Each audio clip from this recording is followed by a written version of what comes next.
I just want to look at the data about road building, and that leads me to wonder whether there is now a sense of saturation that's coming in. Because remember, the speed at which roads were being built really went up when the Modi government came to power. I just want to tell our viewers that this budget intelligence dashboard hasn't been updated with the current numbers. Those are still coming in. But from this morning, and this has information on how the road sector is really shaping up and what's happening. So if you look at, I look at road, just one second, here it is, roads, on your screen right now. So if you look at highways built per year, it went up to a peak of 13,300 odd kilometers in financial year 21. That then came down to 10,300 kilometers. The point that I'm looking to make, Rajiv Kumar, is that with some of these projects, is it likely that we've hit the peak? How many roads can you ultimately make with roadways from 13,300? We now seem to be tending downwards. If I look at, just one second, coming up on your screen right now, this is infrastructure, this is expenditure per crores.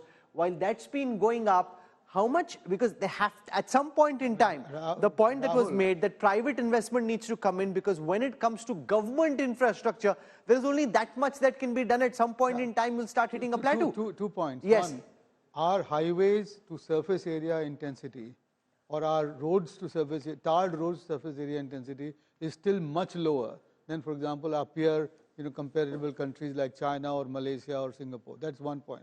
Second point is that these highways can and are being monetized.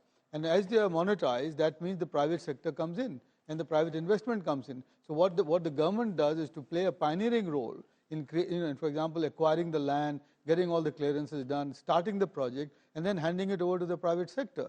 So private participation in infrastructure is something that is already started, but can be much better than what we've got. And one agency has already been set up in that.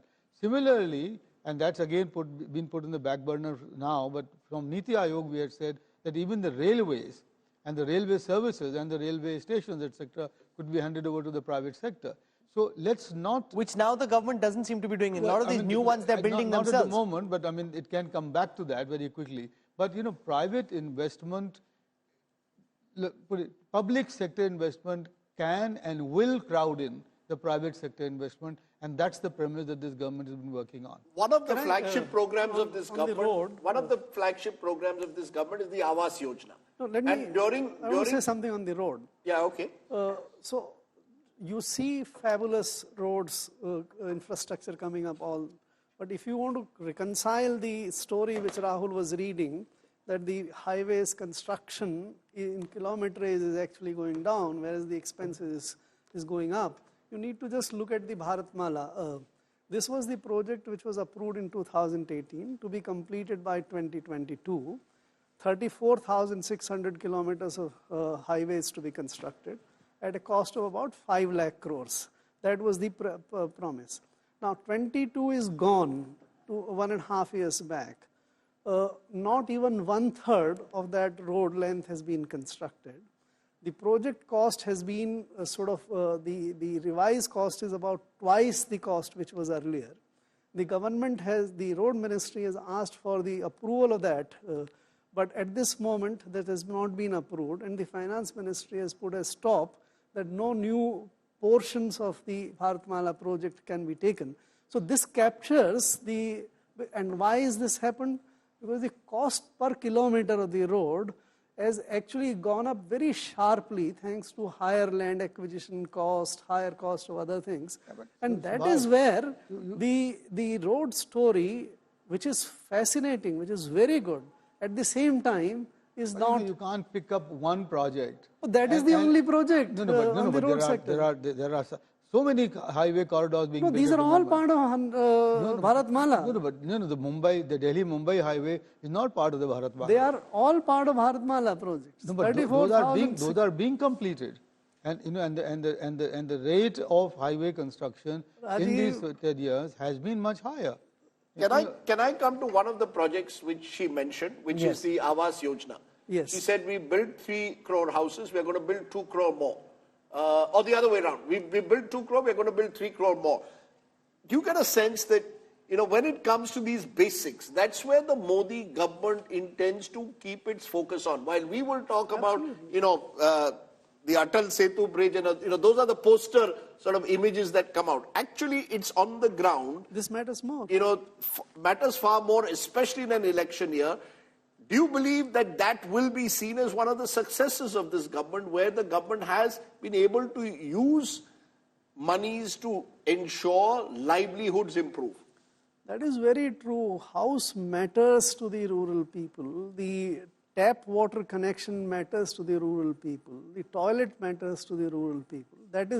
And that's a very large segment. So it's a very correct reading of what needs to be done. Because the government, in television studios, we keep talking about, Ram Mandir being a sort of game changer. The Prime Minister in his speeches likes to focus more on Labhartis and building this sort of wider constituency that he claims he's built through providing these direct benefits or benefits that people have not. Through better performance and the last mile delivery.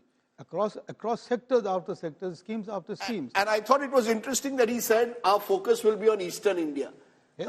The two growth areas that the BJP is looking at in the 2024 elections are South and East. Because by all calculations, they maxed out in Northwest and Central India. So it was interesting that she specifically mentioned, the Finance Minister, that our focus on projects will be on Eastern India. On housing, there is another, couple of months back, about 3.5 months back, there was a proposal from the Housing Ministry, Urban Housing Ministry, to construct more of urban housing. And there was a mention that this might be approved. But what has happened on the urban side is that the affordable house, which is covered, the cost of affordable house has gone up so sharply that for the money which probably now 2 crore houses in the rural sector you would need, you would have constructed only 1/5 or 1/6 of that number of houses. Here in the rural areas, if you provide 1 lakh or 1.5 lakh crores subsidy for the rural housing, this makes a lot of difference. So, but how do you all respond? How do you all respond to what you heard from Shashi Tharoor? Shashi Tharoor says, forget the headline numbers. Tell us how those at the bottom of the pyramid are doing. Look at income inequalities, that incomes are widening. That's been the opposition's singular focus. While the government has been claiming, we are going to become a 5 trillion economy, we're the 5th largest economy in the world, we'll be 3rd largest. The opposition's claim is none of these numbers matter until you can bridge inequalities. What about people at the bottom of the pyramid? Rajdeep, the answer to that is given by the voters in every election. Now, that's the one. I have agreed with it. I've said that employment generation has to take place. But this announcement of the Finance Minister of the Eastern region is not just political. That's where the poverty is concentrated. Those are the sources of migration, which is untenable, because India cannot have the kind of migration that China has.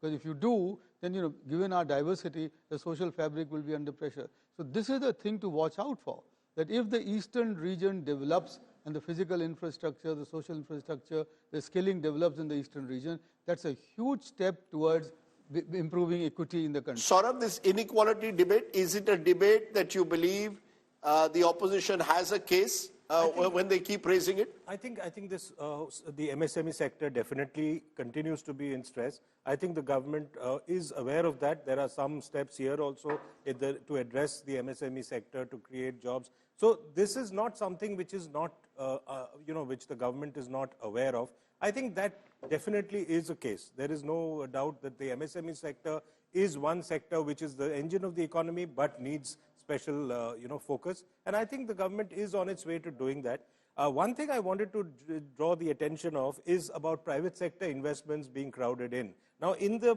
finance minister's speech towards the end, she actually mentions in the context of lower borrowing this year that now that the private sector investments are happening at scale.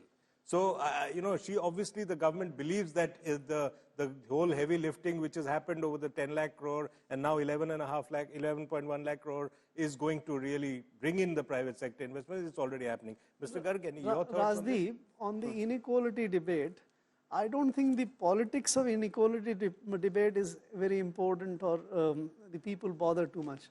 What they bother is that even the poor people bother is that what is the ease of living they have in terms of the house, in terms of toilets, in terms of electricity, water, etc. and what kind of sort of consumption support they receive from the government in the form of food or cash support, etc. That is what matters to them. No, you're absolutely right. In and rural Chhattisgarh traveling this time, I realized how a 200 rupee bonus makes so much of had difference. made a huge difference to the way the people, were perceiving the governments. What seem very small amounts make a huge difference to the people's sense of where they stand in life. This theoretical debate about equality or inequality is not, to my mind, that much relevant. How do you support the poor? No, but there, Subhash, this government has done very well. Tremendously well. You see, in the first term, to the poorest of the people, to the lowest segment of the population, in terms of basic necessities, whether it's all the things that Subhash has mentioned, has actually been delivered.